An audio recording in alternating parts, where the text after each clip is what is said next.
اسمك ايه؟ عبد الرحمن. ماشي يا عبد الرحمن، ايه الدول العربية اللي ما بتتكلمش عربي؟ اظن المغرب بيتكلموا شويه عربي بس مكسر يعني. موريتانيا. آه، انت ممكن. مش كنت قوي قوي في العربي؟ مش قد كده.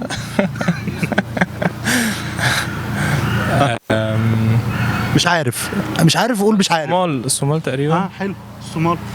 حلو. ممكن. في دولتين كمان. دولتين. يعني خلي في رمق شوية في التصوير، حد يبقى جاوبنا او حاجة. قول اي حاجة. يا عم ممكن السودان اصلا ما بيتكلموا عربي عادي. ممكن في انت بتهبط. بهبد. طب نعدي السؤال ده عشان انت بتهبط. سكيب السؤال ده. ماشي. العرب كانوا بيتكلموا ايه قبل ما يتكلموا عربي؟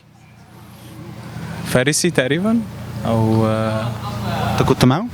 لا، ولا اكد لك ما كانش اسمهم عرب اصلا.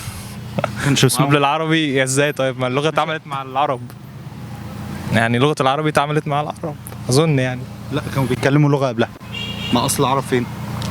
المملكه العربيه السعوديه. المملكة العربية السعودية.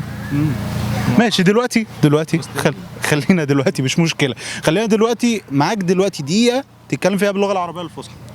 تمام. يلا بينا. اهلا وسهلا ومرحبا بكم. معكم عبد الرحمن.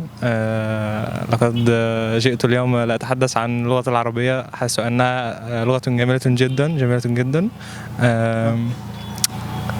اتكلم عن ايه بالظبط؟ عادي ممكن اديني سكريبت وانا اتكلم عليه عادي. ماشي. دلوقتي عارف اي بيت شعر؟ ايه؟ عارف اي بيت شعر؟ بيت شعر. الواحد نسي الكلام ده بس يعني هحاول. بلادي يعني بلادي لك حب وفؤادي يعني ولا؟ صح. شكرا. حبيبي. شرفتنا.